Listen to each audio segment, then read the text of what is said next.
So thanks for coming in, Eliot. Yeah, my pleasure. I appreciate you being on the podcast Mm-hmm. because I've done interviews in the past. I did one recently with Seven Stands Farm from North Carolina, and that was like a YouTube video. They do like some honeybees and they do sheep, and that was a fun time. Cool. So I guess to start out with, who are you, and where are you from, and what are you doing farming? Yeah, I'm Eliot. I am coming into my 6th year of running Meadowsweet Farm in Swanville, Maine. And I raise grass-fed sheep and cattle, mostly for meat. I use like management-intensive grazing on about 50 acres of pasture land. Sell meat locally in the Belfast Farmers Market and by the whole half and quarter. I grew up in the Belfast area and got into farming, I guess, through homesteading when I was 10, 11, 12 years old. And So did your family? been on that track ever since. Was your family homesteading? Yeah, my mother really. We moved to a place in Northport that Yep. was an old dairy farm Yep. when I was about 8 years old. Nice. So you've been Yeah. right in this whole area then for quite a while? Yeah, I was born in Belfast. Yeah. Oh, so you never really went that far away then? Yeah, I spent a little bit of time in Western Massachusetts when my dad lived there, and had a farm job 1 year in Vermont. But What was that? what? What was the farm job? At Flack Family Farm. I don't know if you've ever run across them. What do they do? Their money-making crop these days is fermented vegetables. It's sauerkraut, kimchi, Okay. Yep. that kind of stuff. But a big part of the ethos of the farm is also based in livestock and grazing. I guess Doug Flack used to be a big sheep farmer years ago. That name sounds familiar. Yeah, he's big into kind of whole food nutrition and health, and sometimes travel. He used to travel and teach about that. I think he's like 81 now and getting too old. But yeah. So why livestock? Why? Like do you just why? you just gravitate Yeah. to them? Do you guys do a big garden as well? Or? Yeah, I do grow a big garden and I Yeah. enjoy that. But when I first got into farming, I'd say I was more focused on like plants, gardens, and also especially like orchards and I kind of started when I was like 14, 15, 16, started working on other farms in the area, vegetable farms mostly. And that was all good and well, and I had good experiences doing that, but I don't know, I got a little disenchanted with it. It's like a way of making a living. I don't know, it's like... What do you mean? It's like a production line feel to it a lot of the time, which, not that I don't appreciate, efficiency of labor in that way, but I really do, but, I don't know, it's like working so hard and then it's all for what? Like all these bags of salad greens or something, which I think part of it too is like, I think realizing in my own health, like I honestly think I kind of ate too many vegetables and not enough like high quality meat and fat and so on. You're pretty lean. For a while. I was leaner then and it was, That's hard to imagine. And I think part of it came from starting to realize like, wow, I need to be eating more animals, and I'm excited about raising them too. And I really like what consciously managed grazing livestock does to the land. So I think it was out of those two, like what it does to people's health and what it does to the land. I think that's kind of what drove me to it. That's awesome. What about? I haven't heard that before. Like the consciously managed land or animals. So more of just like taking more than just the animals themselves, I'm guessing, but the whole landscape is a piece? Or what do you mean by that? Yeah, what did I say? Like, I think I'm just getting at the difference between, I could say I love what livestock do to the land. Right. But me too. but I don't love what they do to the land if they're like just put out there and no attention is paid. Like a lot of degradation can take place too, depending on how it's managed. So, what were you saying? Well, it made me think of that almost unmanaged. So that'd be like when you're so with the pigs, I'm not really rotating in the same way because they don't really fit into the same. But I do subscribe to like the Stockman Grass Farmer, and like some of these ideas and these principles of like the management intensive grazing, rotational grazing, mob grazing, all that kind of stuff. Yeah. We have a high impact, short duration, and recovery periods make a lot more sense versus just letting the cows out to pasture. Yeah. And you have that potential for kind of, that overall degradation where nothing's really growing because everything's always cropped and can never really bounce back. Yeah. It's less productive that way. Right. And so I lean towards those ideas quite a bit. So I didn't know if maybe conscious grazing or consciousness was just following along with that, like paying attention to things. Yeah. Yeah, I mean, there's a million different phrases that people have coined for like different styles of grazing. You can have, rotational grazing, mob grazing, management, intensive grazing, like adaptive grazing. Regenerative. That's a big one now.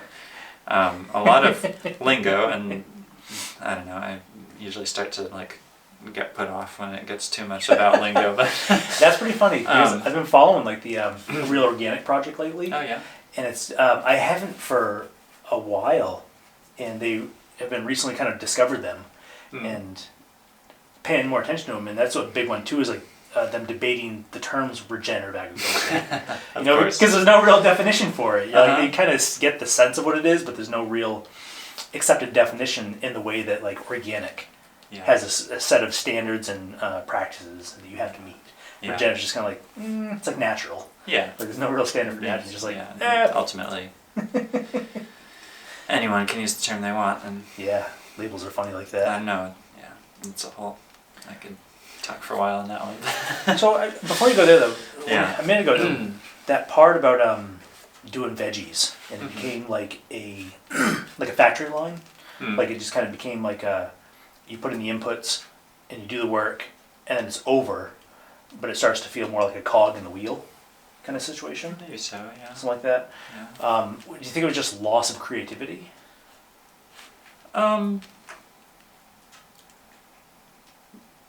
loss of my own creativity?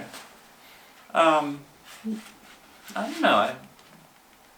I mean, there is a lot of creativity to be had in growing vegetables.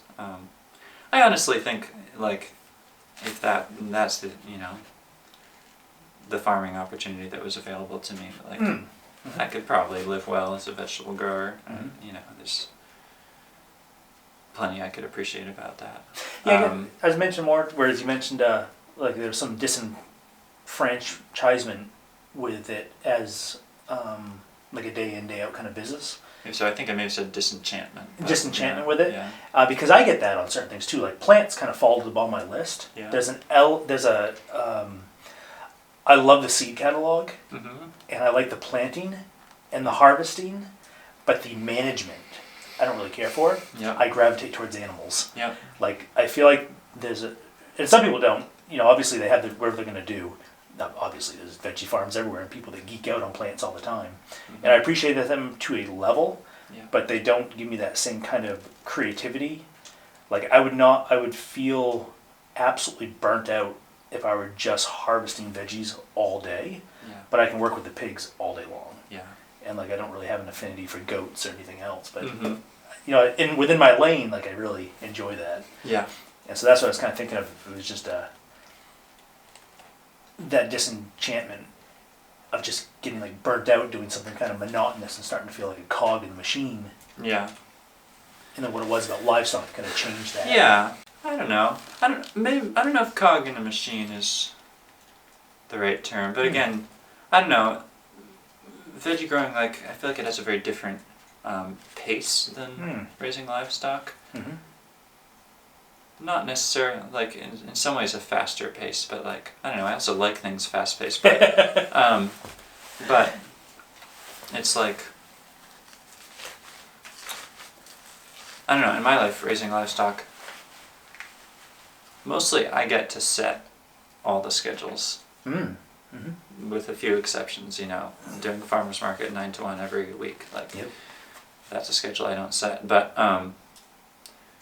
it's very predictable. But I don't know. That was something I experienced with veggie growers. It was like we need to get the truck out the door, 9:30 every Wednesday morning and 2 p.m. every Thursday morning, and like CSA on Monday and whatever. And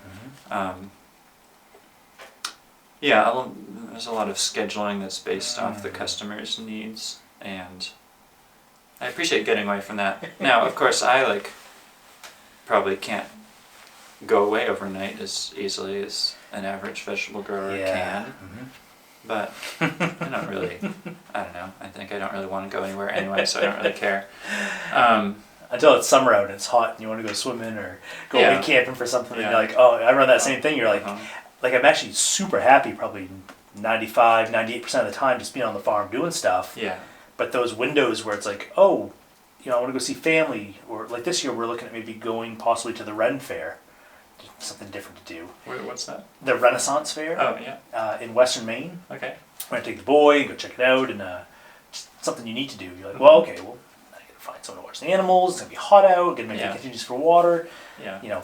All those little things. And if it starts to get extended, then you have the pets as well and all that kind of stuff. It's, yeah, I do run into it's hard just to stop and take off when you've got animals. Yeah, for sure. But I don't really care about that because people make fun of me. Like my family makes fun of me. Like I really don't like going places. Yeah. And ever since I was a kid, I start to freak out when we're like gonna move or go somewhere. Yeah. So that schedule one, because I run into that too when I get too many. Like I kind of ride this line sometimes between too many things that I really like structure. Yeah. And I like to schedule in my spontaneity, like times that I can go off and do anything that I want. Because I like the freedom to pick and choose and kind of work with the seasons and the animals. Yeah. Are you familiar with Tom Roberts from Sneak Root Organic Farm? A little bit. He has a video on his website that a young fella made for him. And I forget the fella's name, but it was called The Pace of Life. Yeah. Really good video. And it's just Tom, smoking a pipe and trimming, weeding, and just, doing it. He's just talking about like the pace of life and just working with the seasons. Yeah. And it's really kind of I've always loved it. It's a great. Check it out. Yeah, it's really good. I can figure out how to do show notes when I put this all together, then I'll add it because it's really good. Yeah. But it's just that idea of not working on a time per se, like a watch, but more of like what the plants or the animals dictate. Yeah. Like, oh, it's raining out. Here's we're gonna do something different. Yeah. And sometimes you get stuck no matter what. But it's like, oh, how can I structure things so that I have that level of flexibility and freedom? Yeah. And sometimes that freedom comes from scheduling certain things. It's like, okay, I can just, and so I ride that line all the time between how do I have more freedom within structure. I think you're starting to get it. Like what draws me to livestock farming. It's more scheduled based upon the needs of the land and animals and weather and material things. That's probably why we get along. And it's somewhat of thinking. Yeah, and it's less scheduled upon needs of customers, society, systems of civilization and whatnot. And then you still have it like your market. Like, okay, now here's my set times, say for market, that I'm available. Yeah. And now that's where you can have that time. And I guess it gets tough to be everywhere at once. Oh, yeah. And we were talking about that before, that you're looking at maybe expanding the farm. You've got the animals, and the raising them is one piece of the puzzle. And then we have processing them. Yeah. And so you're looking at, what are you looking at doing as far as that goes? Yeah. Right now, where that's at, I've been, I guess I didn't set out to be a meat processor, but I've been driven to that by intense dissatisfaction with other meat processors that are available. Just mostly dissatisfaction with the quality of work that they've been doing for me. And I do process animals already at home, under for personal use, exempt from regulation, but also not as part of the business. And so the opportunity right now, actually, my father who lives, he lives in suburban Belfast, and approached me wanting to build himself a garage and not having any place to put it, and wondering if he could put it on my farm, which is 15 minutes out of town. And he was saying to me, like, well, maybe we could build it with one part of the building that's like something useful to you, sort of make it, seal the deal, like full circle, whatever. And this was last summer. This was like a little under a year ago that we first started talking about that. And I was like, this might be an opportunity to, at the very least, build a walk-in cooler, which I want for a lot of different reasons. Yeah. That space is so nice. Oh yeah, and then once we started going down that route, it's like, well, now the building's going to have a little bit of plumbing in it anyway for my dad's purposes, and electric, and maybe we can actually build a walk-in cooler and a processing room, workroom, and maybe this will even end up passing regulation as a custom exempt slaughter and processing facility. That'd be awesome. So that's the train we're going down right now, and it is going to happen soon. It looks like probably breaking ground within a month or two. Really? Yeah. Heck yeah. Yeah, I got some designs out. Today's the first day of spring, right? So we're not that far away. Yeah, I know. So you guys made designs? You have like a floor plan or a the floor building? Yeah, a floor plan. Yeah. It's going to be like a 36 by 36 foot building that's 2/3 my dad's garage. Yep. And 1/3 my walk-in cooler and workroom. Yeah, that's awesome. It's going to have high ceilings, like 12 feet or more, for hanging beef. Yep, and you'll probably need a trolley. It's going to have a trolley. Yep. It's going to have a winch. Yep. It's going to have a couple floor drains and That's awesome. 3-way sink with hand wash, and yeah, it's coming together. I'm pretty excited for that. Yeah. So, I think I was talking with somebody about this at Mark the other day, kind of like our talk about labels and organic and stuff. And I guess some ways I don't get too hung up on labels, but I really love seeing small businesses and small infrastructure, like rural infrastructure, grow. Oh yeah. And there's a shortage of butchers and that craft and that trade and just that whole knowledge set. Yeah, do you think that you'd be moving in, if you become custom exempt, you can do your own stuff, but do you think you'd be doing the public then as well? Like maybe moving into wild game as well, or? At present, I am not looking to do animals for, like, animals that I didn't raise. Doing custom exempt, I can use the very widely used, really it's a legal loophole, but where you pre-sell a live animal to someone. Yep. And then get it processed custom exempt. That's it's their animal. They take ownership. They take ownership of it while the animal's alive, and then you custom exempt process it. You mark all the packages not for sale, and, and that's fully above board. Yep. And I think really makes a lot of sense for small scale rural commerce and neighbor to neighbor sort of commerce that it is. Yep. Some aspects of the facility's design are like maybe a little different than I would do it, because I'm doing it with my father, and some of it is like his project as much as mine. So with that problem we've got too, like to go back just a little bit, and we talked about this off camera too, is you get to the spot where you get the animals, you get markets, you get this freedom, but now you have another endeavor. Because I've run into this on the farm with breeding my pigs. That's an entire enterprise all itself. And even like in industrial ag, you have people that just breed, but then somebody else is actually growing them out. Like, and there's different levels of the piglet process the whole way through, like where they just specialize. If you go in town, you can just go to like McQuick's where all they do is an oil change. Yeah. That's it. They're like this ultra specialization. Yeah. And there's a point that I don't know where the line is, but there's a point where you're too specialized, I think. Like, sure. And it can be really good. In point being, like, I think in a lot of ways I've gotten pretty spread out. Yeah.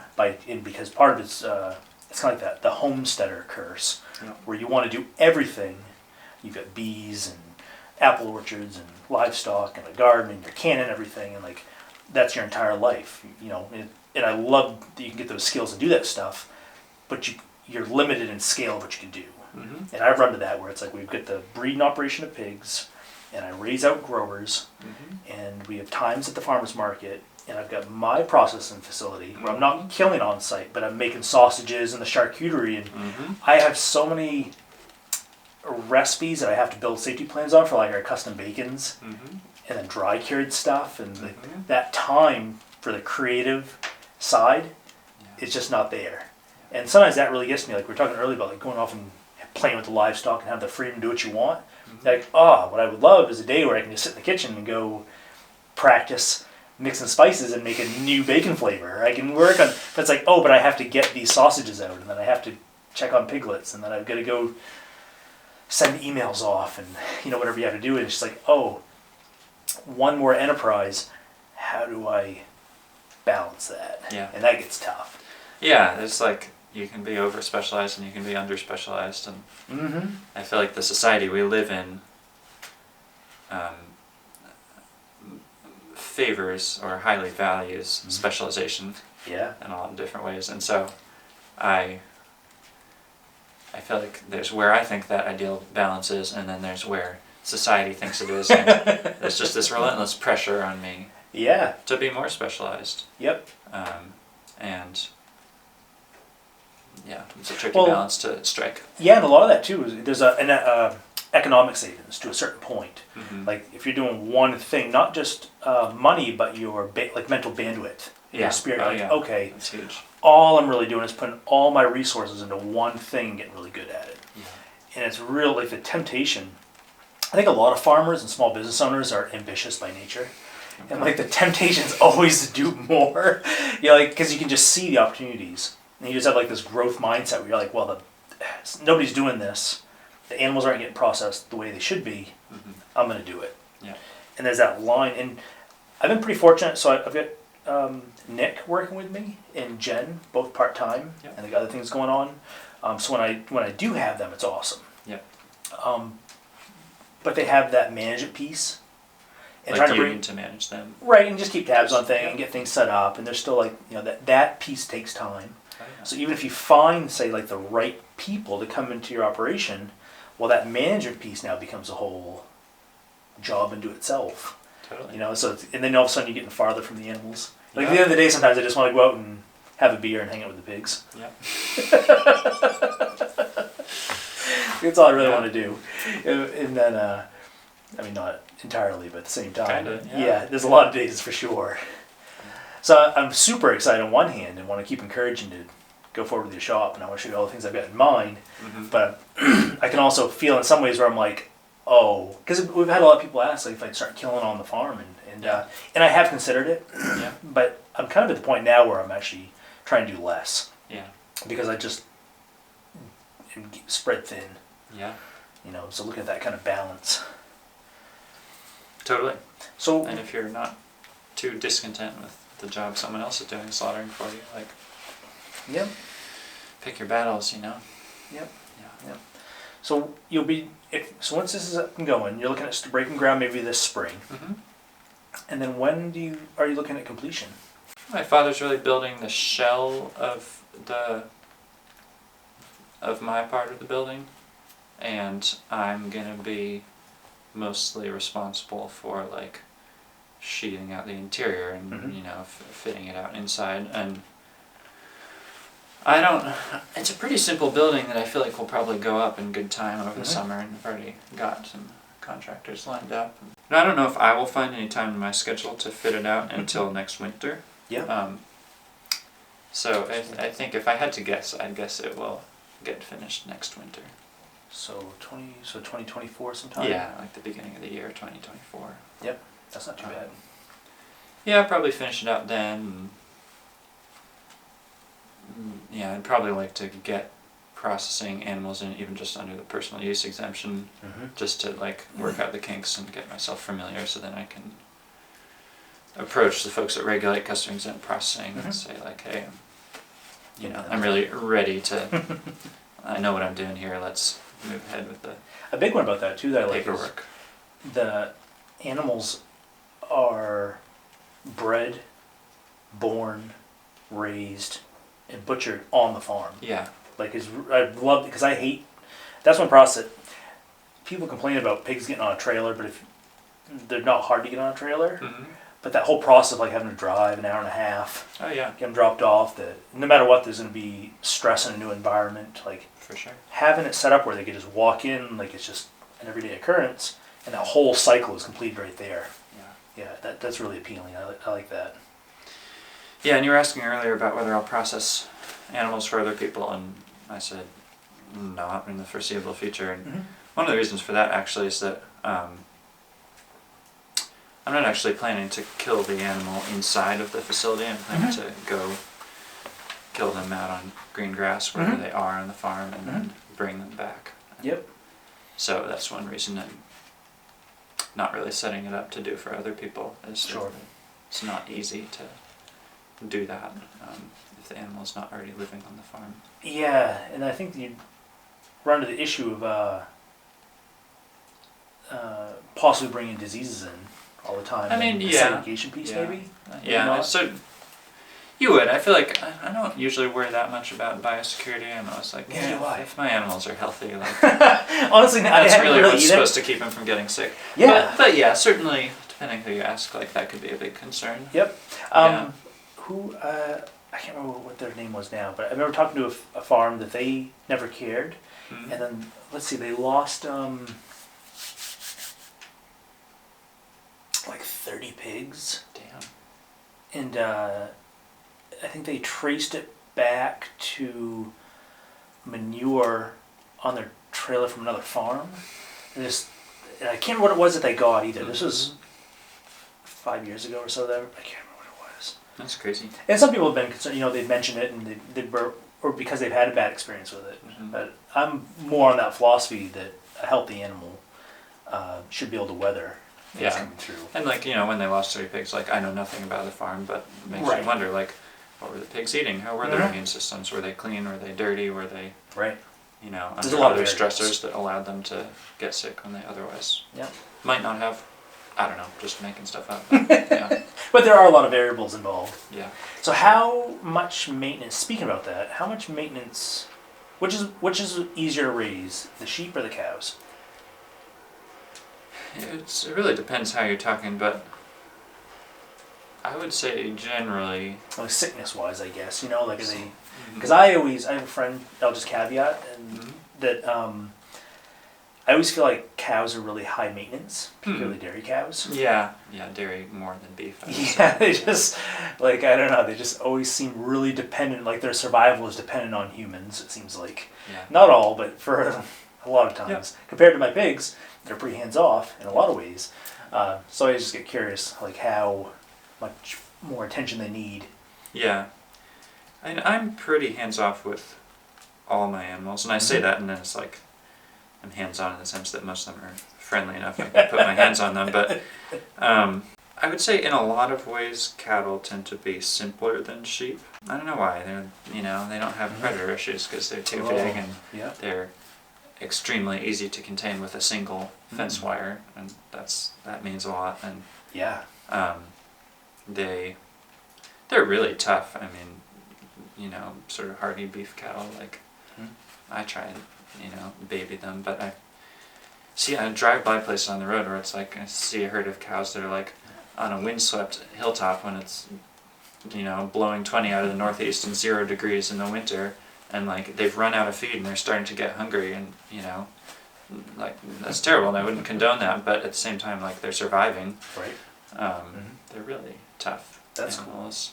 Someone who's a mentor of mine, one of the people at the Flack family farm we mentioned earlier, told me an assessment of sheep, which is that you seldom have sick sheep. You either have like healthy sheep or dead sheep. Like she's like, the sheep just do everything fast. They're like sort of jumpy creatures. They're like, they run fast, they eat fast, grow fast, reproduce fast, and like die fast. And like when it's time to die, you just come out and there's a dead sheep. I don't know if that's. I mean, I haven't had a whole lot of issues with sickness or anything, but so I don't know if my experience necessarily backs that up. But Yeah, it's interesting. whereas cows are just sort of big, tough, like slow moving, animals that can just like Yeah. have some chronic condition and like slowly lose weight for like a year before they die or Gotcha. something. It's much more Um, tends to be much more acute with sheep. sheep, It's like it's maybe- on, it's off. Maybe so. Because I feel like Um, pigs are kind of hardy in that respect, but like usually it's like if they have something going on, if you let them sleep it off for a night or two, then they generally bounce back. Yeah. Or they kind of put up. It's kind of like they don't show a lot of issues. yeah. I had a pig several years ago that was wrestling with the others and then Mm. had an abdominal hernia, Hmm. and like it was sitting on like a golf ball on the side of it, Mm-hmm. and it just did not slow it down whatsoever. And eventually, over the course of a couple months, recessed back inside. But Yeah, like that's pulled cool. something, had a hernia, and Uh-huh. just like it wouldn't. It'd run with the others, it wrestled with the others. It didn't seem to break stride at all. Yeah. It was like it's got to be hurting with that Yeah. poking out of there. But they're just like Yeah. Yep. What else you got to do? nap it off, wipe it off. But yeah, sheep are more fussy. And, oh, that's a big one. Is that sheep are prone to having issues with stomach worm, Oh, yeah. digestive worms. If you don't use wormers, you've really Mhm. got to like be on your toes about doing Yeah. a good job with their health. So what are you Or doing? they might Are get you sick. worming? I don't worm. Mhm. I think my third year, I had issues with worms. A few Mhm. got visibly sick. Yep. I didn't even worm then. I tried to change up some things about how I was managing the grazing. Mhm. They were sick for a while, and eventually they all got better. And I had a kind of small, like lightweight lambs that year. It certainly was less than ideal. Yep.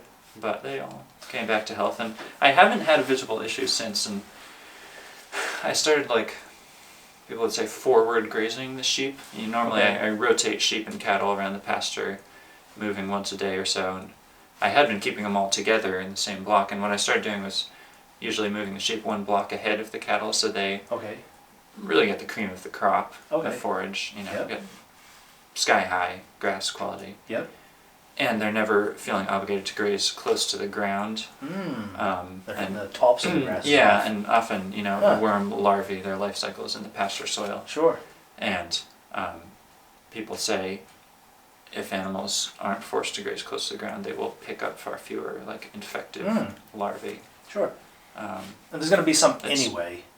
Like, I don't know if Yeah. you're someone of my kind of philosophy, like, it's okay if they have some, there's like a certain manageable load that they can carry. yeah, Like- I'm sure they'll have a few Right. worms, and that's fine. Yep. Yeah, That's how I feel with the pigs. Like, I haven't wormed them, yeah, but I'll get fecal tests done to kind of just see what the environmental levels are at. yeah, But if there's an issue I haven't had to treat yet, but I don't want to just treat blindly. yeah.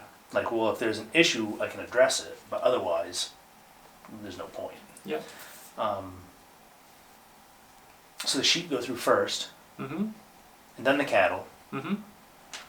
and then they'll rotate that way all summer. Certainly spring, so, summer, yeah. fall. Yep. And then when they come back into the mud barn Mm-hmm. in the winter, do you have any issues then, or what do you do about that? Or they're not really grazing because they're eating hay, I'm guessing? Yeah, usually worms are not an issue in the winter. Yep. The The sheep. larvae can't live. What do you say? The larvae can't live. Yeah, There's nothing they're so- not. They're certainly not getting fresh infections in the winter, Yeah. because that comes from they sort of reproduce in warm, moist topsoil and grass and Mhm. so on. Yep. They're not present in your hay or Yep. yeah, when That things makes are sense frozen. then. That's not hospitable. Also, when things get too dry, Mm. some of the western states are big sheep producing areas and don't have much issue with worms because they're grazing, half desert land. Sure. Interesting. Um, I never really thought of it. Yeah, and I think also the main worm people are having issues with is they call it the barber pole worm. Oh, I've heard of that. There are a I'm few not different familiar kinds, with but yeah, what was I saying? They live in the fourth stomach of sheep and goats Mhm. mostly, and they suck blood from the stomach lining, and that's their food. And they, female worms lay I want to say hundreds of thousands of eggs per day. They're just like little egg factories living in there. And the animal, becomes anemic and weakened, and when it's bad, they can suddenly die because basically they get all the blood sucked out of them. Mm-hmm. Yep. Where was I going with that? Yeah, so the worms I think they shut down their activity in the winter because if they were putting out their eggs in the livestock's dung, and then that was like going out and immediately freezing and drying and whatever it does in the winter, I think that's not so valuable for the eggs. So I think the worms basically like, I would need to review the data. I think they have a way of going dormant inside the stomach, so they're in some way like encysted in there and not causing active trouble and just waiting to like wake up in the spring. Yep, that makes sense.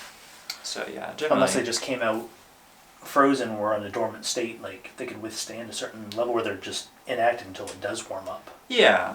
There'd have to be somewhere, because I know they almost have like a natural cycle break of some sort, you know? Yeah. Kind of interesting. I think the worm eggs are able to survive in the soil over the winter, like out in the pasture. So, okay, so to a certain extent, but sure. Yeah. That makes sense, especially if you have the calves coming through or they're getting assimilated into the soil through the season. That makes a lot of sense. Mm-hmm. Oh, Yeah. interesting. But yeah, for whatever reason, cattle, like, sure, they have worms, some of the same types, mostly different types. Yep. As sheep and goats, but you really need to manage kind of poorly to get a cow sick with worms, whereas you need to manage really well to keep a sheep from getting sick with worms. That's good. I would say. Yeah, I feel like there's a lot of worming protocols for pigs as well. Mm-hmm. And 10 years ago, I feel like I was just giving them wormers because, you know, it was like that's what everybody did, so that's how I started out. But then I got to be the point where it was, it just didn't make any sense if I didn't know that I had them. And because people, anecdotal advice, they're like, well, if you go around your pastures and you see worms in their drop-ins, then you should probably worm. Like, well, some you can't see. Yeah, most like, is that tapeworms maybe that you right. can see? Yeah. But you have like the little scared worms, and there's a whole bunch of them, like little strangle type worms, and like you're not gonna just pick those out, or they could be inside and just not visible on the surface, and there's a bunch of variables. Yeah, all the kinds I'm dealing with, you can't see in the dung. Yeah. So I haven't bothered that same idea of that rotation and bouncing things around. You know, and I thought that a bunch here because we're in super low ground. Yeah. And back to that kind of doing too many things. We have the farrowing barns and barns that they come back to, especially spring and fall when it's wicked muddy. Yeah. Real thin soils, lots of clay, so water builds up. Yep. So they have grounds that they don't have the same kind of breaks that they would like out in the woods, like at all my other paddocks. So there's a certain scale that I can only ecologically build up on before I'm like, okay, well now I have to go start traveling to get other land, or partner with other people, or just buying elsewhere. You know, a lot of different options, but I have limitations. Yeah. Or I have to have a larger medical toolbox. Yeah, which you don't want to have. I don't. It's not the best solution. You know, and I've been looking at it recently because we've had a couple of the pigs that have only had some mummified piglets and only super low litters, and they should have been much higher. And so the research I've been doing recently, it looks like there's a big chance it could be porcine parvo or lepto, and there are vaccination programs for them, but there's also evidence that once they've had it, they recover from it, then they're immune to it, like the natural immunity. Like they might have one faulty litter and then be fine after that. Interesting. But I'm not. It's kind of like the worms. Like if there's a problem, for sure that I can get tested. Like I'm actually looking at maybe getting them blood tested to verify. Like okay, if we have something present on the land, it's not going to disappear on its own. Especially in some of these higher impact areas, the potential is for it to just accumulate. So there's a management component, but then also an acute, like, okay, is there something we can take that will address this specifically? And then move on from there. Or not. So I've been thinking about that quite a bit lately. Because I've been having piglets the last couple of days, and it's recent. I would be curious what you figure out. I've had 6 sows, and only 4 of them look like they're actually pregnant. Out of those 4, 3 have had piglets so far. And Boots is the last one. She may be having piglets now while we're talking. Like she's really close. Like she was almost like going into labor last night with contractions and breathing. It's like, oh, they're coming, and then nothing. So, so we'll see what that litter does, because so far they've been really small litters except for one. So I'm going to kind of see out of the pool what we have and do some more research into it, and then go from there. and see what we can maybe get the vet out or find a vet in the area because there's not a lot of large animal vets in the area. I've never dealt with a vet, honestly. I've called Dr. Eberly, who's working in the state of Maine, USDA now, as an inspector, and that was years ago. So I may reach out to her. I've heard some people that have told me there's some vets in the area, but I don't know. I'd have to follow back up and try to find some numbers. Yeah. But get them to come in and do the testing, get some advice, and be like, hey, make some plans. So Dr. Eberly is a vet. I guess that's her. Yep. Yeah, so she's a veterinarian. Because I think that, I don't know for sure. I feel like, I believe that she is the director of the Maine's Red Meat and Poultry program. I believe so, yes. I think it's director. And I don't remember. I thought for some reason that it was a veterinarian position. I would believe it. Just in theory, one of the things they're concerned about is identifying animal disease. Yep, 100%. That has, in meat processing. Yep. Making sure that's not a contamination issue. Yep, that makes sense. I just haven't looked into it for a while, so I'm not 100%. But that makes a lot of sense. Yeah. So maybe I'll just reach out to her. Yeah. Because I've called like Ridge Runner and the local vets, and there's like hands up. Like we don't really have anybody. Horses. Yeah. You can find someone for horses, but not. We're not a big. That's where the money is. That's right. Well, horses are a money pit no matter what. Yeah. That's one animal I've never been convinced to have on my farm. Mm-hmm. Of all the other endeavors I've gotten into. Yeah. That's not one. Yeah. Yeah. Think of it since we put the microphones away. Yeah, I'll come up here later on. Yeah. Well, maybe we'll just wrap it up there then, and we'll go out and look at the piglets, and I want to show you the shop and brainstorm some more ideas on your store because that's pretty exciting. Yeah. That's what I was going to ask you about. Because I like to see that this growing infrastructure. Yeah.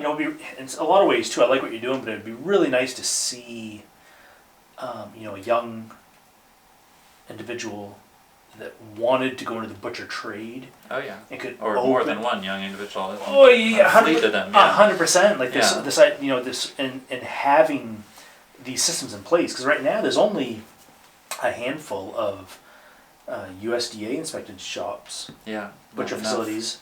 A handful of state, and and there's more custom, but a lot of the custom guys are doing deer and wild game and that kind of stuff. Sort of specializing, yeah. And you see that quite a bit, and having those actual businesses increasing,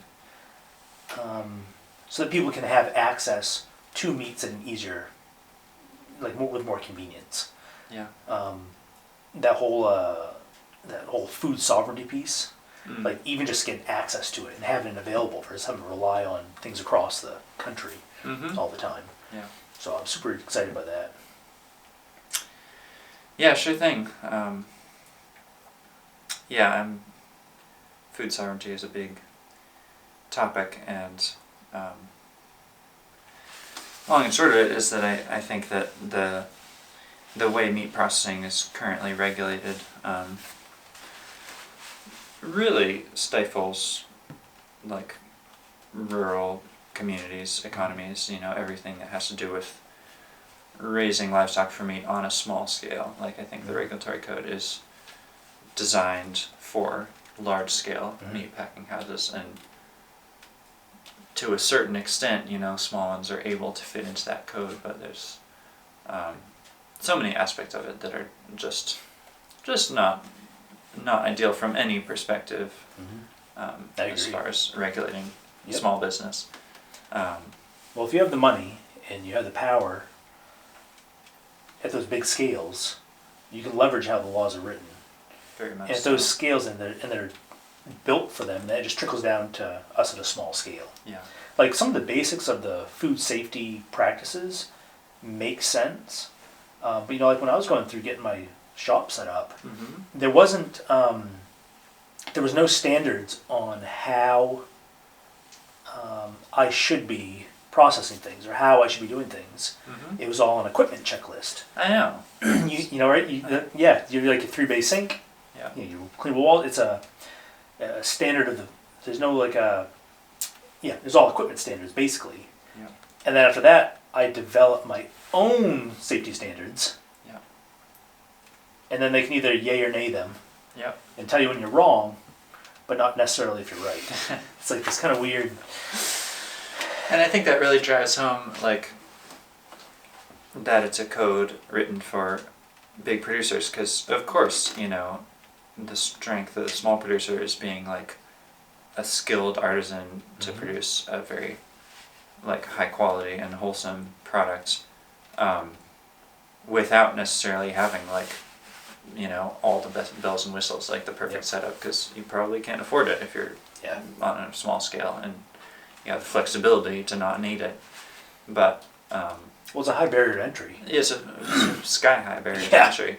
And just, of course, what the big facility wants is like, they can afford to have very high quality and expensive equipment and facility, and they want to be able to put all their investment in that and then hire cheap and, to a large extent, unskilled labor to run it. It's the McDonald's model. It becomes very clear that the code is written for that rather than written for the skilled craftsman. Oh yeah. Yeah. Yeah. Yes, that McDonald's model, the lowest paid worker should be able to do any, like the cog that just fits right in. Yeah. And then they can just be swapped out. They don't have to have any training whatsoever. Yeah. Yep. And it's really bad business on a small scale to make your customers sick. You know? Yeah. And so like most people like are pretty good judges with their eyes, like consumers, of what's going on. But it's been this kind of push over generations that the consumer doesn't know what's best for them. Yeah. You know, and like there's been this increasing regulatory model that's been built out under the umbrella of safety for the consumer. And there's something to be said for the farther you get away from the source as a consumer, the more you're putting your faith in whatever that label is or whatever that process is. Yeah, and so I would agree with that. I'm not anti-regulation. You know, it's definitely there, but there's a certain scale where like someone comes to your farm and they're seeing how you're raising things and they're using their own judgment like of what's going on. Yeah. And that there's like barriers to that. Yeah. To that one-on-one personal. Seems kind of absurd. Yeah, I think you and I are very aligned on that, and that I just don't. Well, I don't know. I think it's a terrible thing. Sorry, my phone's ringing. I'm just gonna No worries. see who it is and probably silence it. I'll edit it all out. I'm gonna answer it actually. Okay, no worries. I'll edit all this out. Hey, Glendon.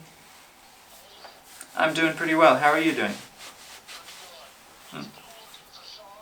I am.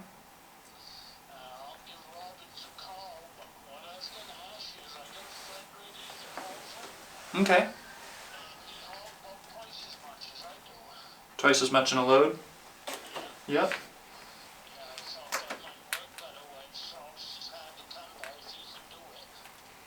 I would take a double or a twice as big load, yeah. Okay.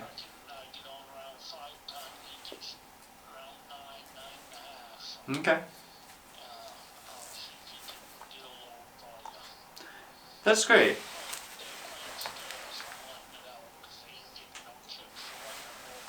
Okay.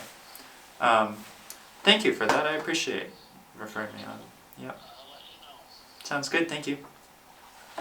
Bye. Guy talking about bringing me some pine sawdust to use barn bedding now that mud season's come along. Hey, pine sawdust? Yep. Yeah, just what I can get out of Robin's Mill down in Searsmont. That's cool. Yeah. Yeah, it's a good deal right there. Yep. So where were we? What was I saying? I was just saying, it's absurd to me that, we now have a law, or a complex of laws that mean that, if my neighbor raises some, goats or something, I want some goat meat. I go over to my neighbors, see their, just we have a personal relationship. It's like two, consenting adults, you can say, and that the society is getting between us. My phone's ringing again. Let's see if it's Glendon again. No, it's someone else. And Everyone's in the office today. I'm not going to answer that one. Yeah, we'll wrap this up afterwards. I don't know what's up with that. Yeah, talking about food sovereignty. The notion that I'm not allowed to just like trust my neighbor and get meat from them, and vice versa. You know, it really has some big problems. You know, and, like when I process meat for myself and household under the personal use exemption, it's done to a really high standard. You know, it's very clean. It's in many ways perceptibly higher quality. You know, it looks better and tastes better than the meat that from the animals that I send to a commercial slaughterhouse. And like, I send them to a commercial place that there aren't enough of them, and their line speeds are too fast, and they're working with unskilled workers that really don't want to be there and don't really care about the work they're doing. And like that meat, as much as it's supposed to be, you know, inspected, passed, safe, everything, like sometimes it comes back to me with visible manure and hair on it, like wrapped up in the shrink wrap package. And like the fact that people aren't like dying in droves from that is a powerful testament to the fact that like we really don't need to be quite as concerned about food safety as long as it's not like abysmally bad. Right. Like the person who's processing for their neighbor, like they're probably doing a better job than the commercial slaughterhouse down the street. You know? Well, look at all the deer that are harvested every year that aren't shot very well, and they're left in the wood, and they're still consumed. Shot through the gut. And, these things, you know, unfortunately, they happen. Yeah. You know, and they're processed under less than ideal conditions. You know, you're out in the woods. Even if it was like a great shot, you've got to get them back, and there's a lag, and they're hanging up. There's a whole bunch of variables that are not akin to a commercial slaughterhouse whatsoever. Yeah. And you're like people dying. Millions of people. You know, thinking the bears and the moose. I mean, all the wild game that are harvested. You're shooting ducks, and they're dropping down to a swamp, and you're pulling them out. Like, there's so many conditions other than just livestock. Yeah. But that idea that, like, I can't know what's best for myself. Like you said a minute ago, like, oh, I want to go over to your place, Meadowsweet Farm, and buy a lamb that you've cut up. Like, I've seen your operation.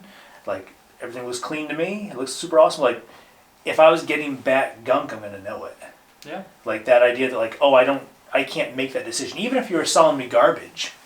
Like, just, you know, for sake of argument, like, it's still my option to buy it from you. Yeah. Like, because you can give it to me all you want. But the issue comes if you charge. I don't think you can give it away. No? I think it's actually not legal to give away. To give unexpected meat. Yeah. Interesting. Yeah. Because that's how the code's written. It starts out by saying, like, no slaughter is allowed to take place outside of inspected establishments, and then it makes a few exceptions from there. But it doesn't start out by saying you can't sell the meat. It starts out by saying you're not allowed to have it exist in the first place. Isn't that weird? I think, yeah, you're not allowed to give it to your neighbor. Yeah, that's kind of wild. Like we were to kill a pig and then have a pig roast. Yeah. Like, there'd be that, and people came to view it and watch it and participate and helped out. Like, if they view it, are they now partial owners? And therefore, it's just a... I think there may be something... I think you may be able to legally set it up so if they participate hands-on, they're partial owners and they can take the meat. But and I mean more towards the point of the absurdity of it, where you're like splitting hairs over like ownership. No, you know, it's you're like, ridiculous. Yeah, like, that's what I mean. Like, we're like, oh, that's how it would have to be set up. You're like, at the end of the day, like, there's a certain level of personal responsibility for your actions that that the government should not be involved with. Yeah. Like, it's just absurd. Like, that level of micromanagement. Yeah. And because there's always going to be bad actors no matter what you do. Yeah. Like, they're just going to fly by. Like, it's kind of like they're not going to follow the law regardless how it's written. Like, the majority of folks are really trying to work within the framework and like doing the right thing for the sake of the right thing, not because of the way the law is written. It's just because it's the right thing to do. Yeah. And the people that aren't going to follow it anyway. It doesn't matter how you label it; they're going to do it. However they want, you know. Yeah, so there are those two extremes and a spectrum in between. Yeah, you know. So I think having that, it's part of I think maybe the interviews and some of the more marketing stuff is getting to that point where the conversations can reach more people. Yeah. Just around food generally. Yeah. And casually, or just like some honest perspectives on things, Yeah. so that folks can get more aware of it and become more. Because there's a lot of stuff you see when it comes to like consumers wanting to get educated about food, but it tends to be more really diet related, or like, oh, you should eat tomatoes because they're a superfood, or it has like some kind of like, it's not necessarily conversations delving into our rights and responsibilities as citizens and our relationship to food and the systems that we're working within and Yeah. all those other things. Yeah, there are very few very engaged consumers Right. make it that far, but Yep. not nearly enough. Yeah. Right. Sometimes, yeah. And I don't see a lot of conversations about it either. Yeah. So that's hopefully where, hopefully the recording on this is decent and our conversation wasn't on too many tangents, and that Yeah. I can keep working on these, because I definitely want to, I think later on I'd like to explore some of the food sovereignty more Yeah. with you. We should. But there's already been like an hour as it is, and we have more things to do today, so I think we're probably Yeah. going to wrap it up here. How does that sound? Yeah, that sounds great. I was just having one sort of thought Oh, to tack by all onto the conversation about like Mhm. giving away meat, Mm-hmm. legality or not. At one time, a few years ago, I had some cuts of beef that were being hard to sell for me for some reason. I gave a box full of it to Good Shepherd Food Bank. Mm-hmm. And that was all well and good, and that was meat that had been processed in an inspected establishment. But Good Shepherd, even they knew to like drill me on where this meat was processed, so that it was legal. Like they were very clear, like this isn't something you processed at home, because in that case, like you can't give it to us, we can't accept it from you. Is that wild? I thought that was pretty wild. There's like the limitation on charity Yeah. because of, under the guise of safety. Yeah. It's like, well, something could happen. And yeah, that's a tough. Yeah. Yeah, Yeah, it was we're- interesting. We have to explore that road later on. Yep. Because there's a lot to be said about their redistribution of resources and food and Mhm. getting things to people that could use it, like, and the limitations doing it. I'm not going down that rabbit hole now. So if folks want to check you out, what's the best way to get a hold of you? How do folks find you? Yeah, I try to keep my web presence and computer time to a minimum, honestly, but there's a small web presence for Meadowsweet Farm in Swanville, Maine, just like a Google website, bare bones thing. You can call my phone at 207-338-4840 and talk to me directly. That's often the best way. You can find me at the Belfast Farmers Market, Fridays 9 to 1. Look it up online. Not to be confused with the other market in Belfast that is on Saturdays. That's about it. That's awesome. Yep. Well, hey man, I really appreciate sitting down and helping me get all this stuff set up and shooting the shit for a little bit. Very good. Cool. Let's go Thank look you, at some Randy. stuff. Yeah, thank you, Appreciate man. it. Take Yep. care. Yep. Bye. Alright, now I gotta figure out where to turn this off. Man, that went fast. Is that really a whole hour? Yeah, it's been recording for an hour. Yeah. Oh, geez. What's up? Okay, I think I recorded it.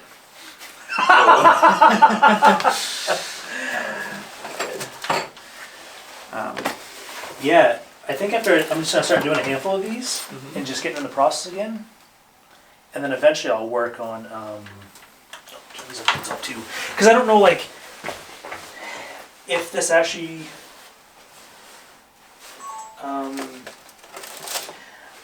like if it had like the space, it might take like 4 hours to upload it onto my, I don't know how much work's involved, Mm-hmm. but I do like